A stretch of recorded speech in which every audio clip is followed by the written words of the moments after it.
So those students who have taken my classes recognize that I am a wordsmith. You know my maiden name, my birth name was Smith, and I'm a literature professor, and I write poetry, and I write short stories. So words and wordsmithing come very easy to me. The problem with what I'm going to talk to you about today is I've never had words before today, and even I don't know when I'll have the words to do it, to do my wordsmith thing, to do justice to the story that I'm about to tell. Although it is a story that certainly deserves to be told and certainly deserves to be passed on, I would have dreamed of greeting you today with a poem about it, or a short story. I tell you, if you want to read the novel about that or the piece of creative nonfiction about it, that you can find it at this address at Amazon. But as of today, even though this journey started in my life over 8 years ago, I don't have the words to bring it to fruition. So for right now, we'll start with just those words. It's a story that I need to tell, and it's a story that deserves to be passed on. So can you repeat that for me? It's a story that I need to tell, and it's a story that deserves to be passed on. So while we're having our technical difficulty, I'll talk to you a little bit about what I want to talk to you about that, and that's the idea of hazing, and how hazing, just a desire to control access, affects our very idea of how we can belong to a group. So what I've titled it has to do with the pain of belonging, the power of connection and the pain of belonging. But it's a story that I need to tell, and it's a story that deserves to be passed on. So I would like to start with a textbook definition of hazing, but because we're still experiencing technical difficulty, we're not going to be able to do it verbatim. But I'll tell you how hazing has been defined. The best place to find the hazing definitions that are at work in both our legal systems and at work in our systems where hazing takes place is found on stophazing.org. And it's a sort of a textbook definition that hazing is an activity that is designed to control, to humiliate, to cause injury to, or to force someone to do because they want to belong, whether that person is cooperative with that system or not. And we see hazing in almost every aspect of our culture. Most hazing takes place, as we are right now, on university campuses, or that's the story that you're usually told. Hazing, in fact, has been around as long as humans have been around. But hazing and the university system have grown up together. The earliest evidence of hazing is in the oldest university, probably one of the oldest, the best known universities in our country, and that's at Harvard University, where there's evidence of people having been affected by and also censured by because they were involved in hazing, and that goes back to the 1600s. Almost 55% of students at universities will be exposed to some sort of hazing. But hazing isn't all about universities, because hazing takes place in sports. Hazing takes place early on in ideas about how you belong and how you prevent access. Right now, in the early ages, we call it bullying. Hazing takes place in all these venues. It also takes place in the military. One of the things you want to recognize about hazing as our visuals come on, here's our textbook definition again. Hazing is any activity expected of someone joining a group or to maintain full status in that group that humiliates, degrades, or risks emotional and or physical harm regardless of the person's willingness to participate. I'm going to come back to that idea of being willing to participate. Most of us want to belong. Most of us want to be a part of an in-group. And it's that willingness that I want to talk to you about today.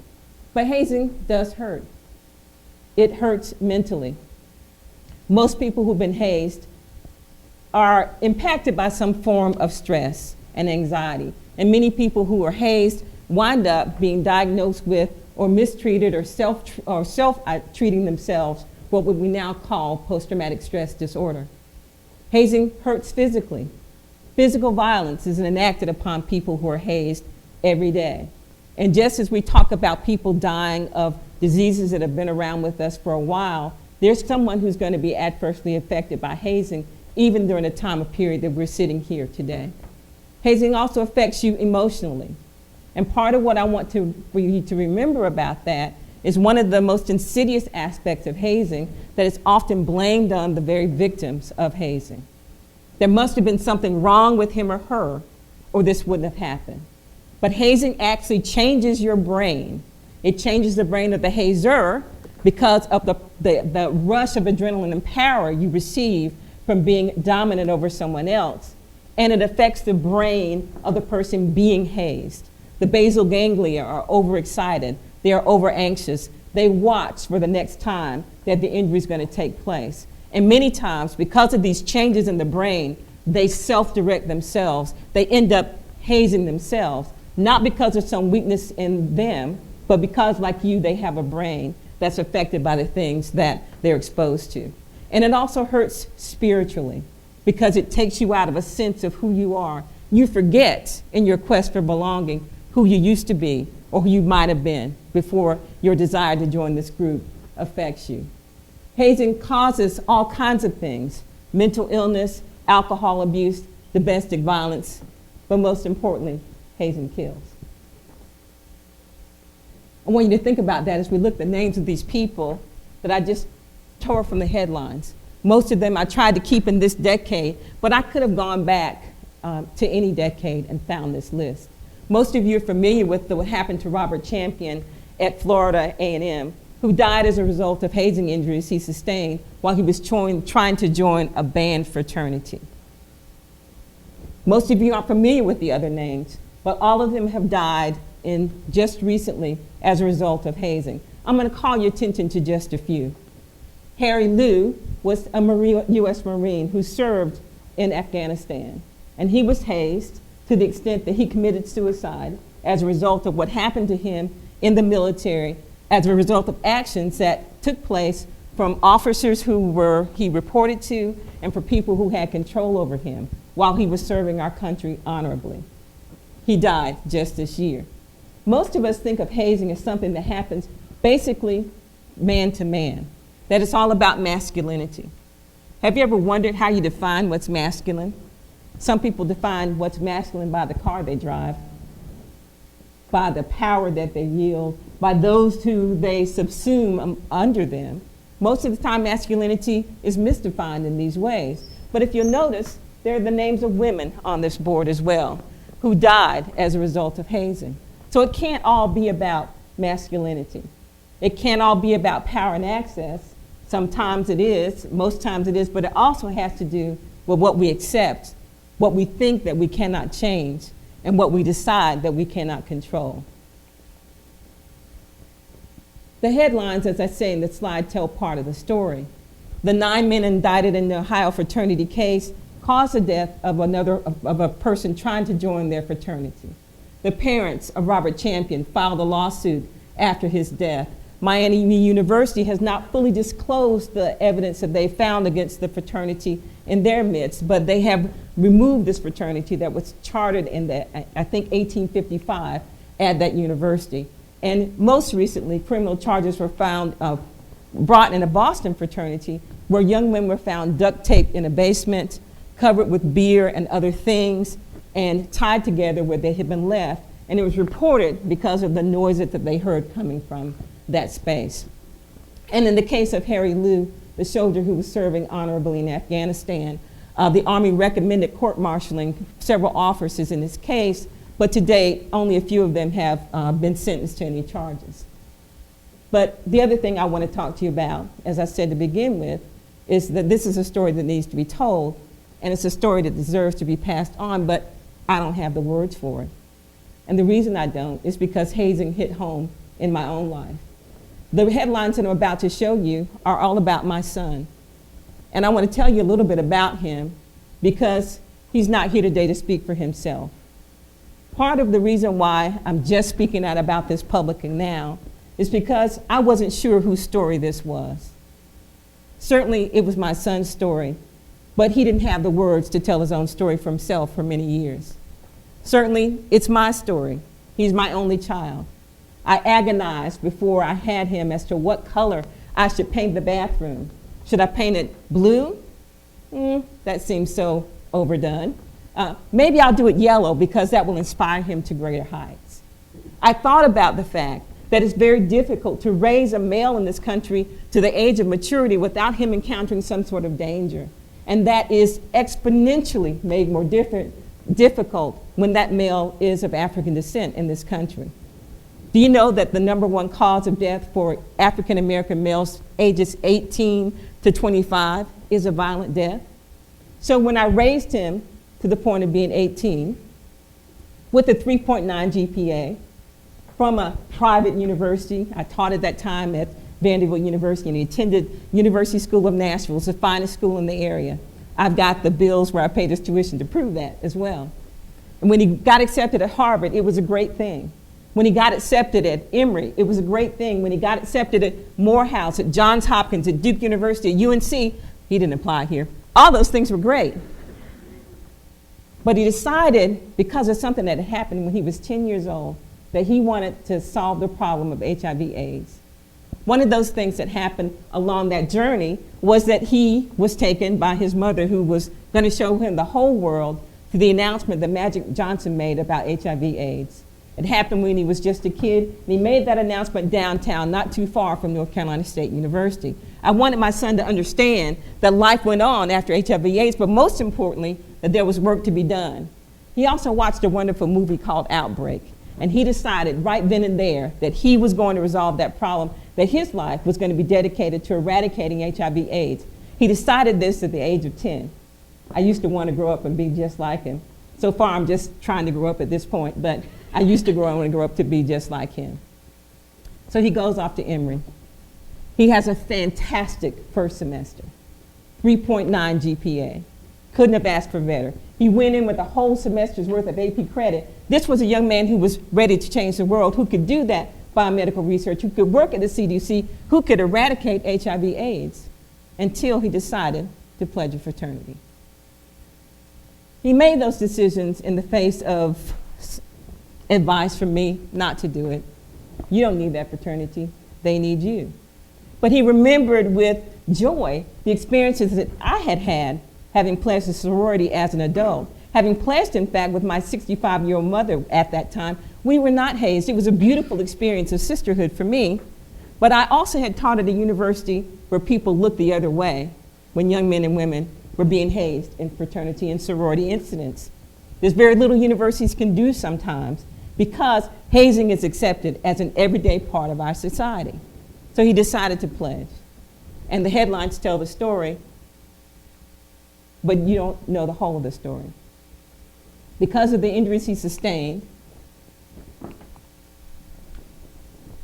I can only show you the picture on the left, which was the evidence of the very first beating he received.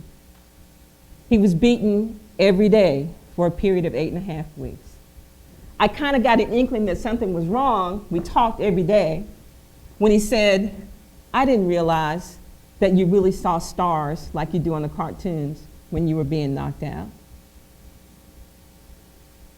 I couldn't do very much with the decision, that information. I encouraged him to report it. You don't have to do this. Give me permission to speak on your behalf. No, don't do it, Mom, he said. I'm a grown man and I've made this decision and I want to go through with this. I can do it. I can do it.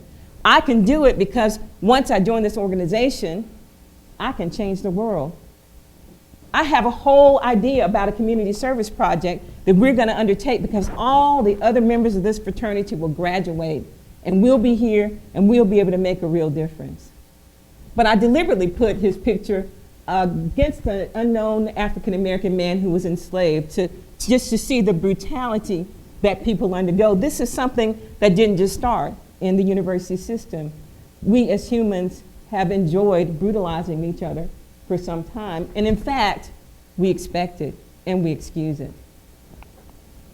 Part of what I want to speak about today is that so many times we look the other way.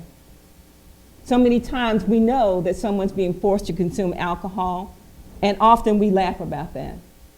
We know that people are being forced to dress in a certain way, We know that they're being sleep deprived. We know that things are happening to them that we can see, but we don't see the changes in their brains. Even as this was happening to my son, I could not have written the rest of the story, even though it's a story that deserves to be told and it's a story that needs to be passed on. I couldn't have told you when it first happened that he would be diagnosed with PTSD, that they would then change that diagnosis to something else, that they would then say that he would have been destined for this forever because bipolar disorder was in his family, ignoring completely the fact of the brutality that he went through. And I had pictures. I had pictures because his roommate, who also was pledging a fraternity at the time, a young Jewish man who suffered through forced alcohol intake and his experience, that they had formed a pact and agreed to document each other's experiences. And so there were pictures. But they had taken him on a camera that I couldn't find. I couldn't have told you when this first started that he would be hospitalized in a mental institution over and over and over again because of brain damage that he sustained did not allow the medications to work in the ways that they were supposed to do. I couldn't have expected then that medication that would be given to him to calm down his basal ganglia would actually excite him. I couldn't have explained that to you now. I still have a hard time believing it.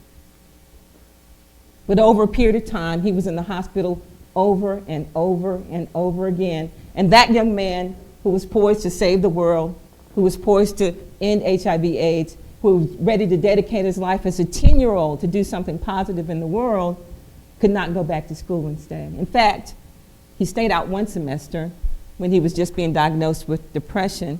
And when he went back, his fraternity brothers already had an underground line.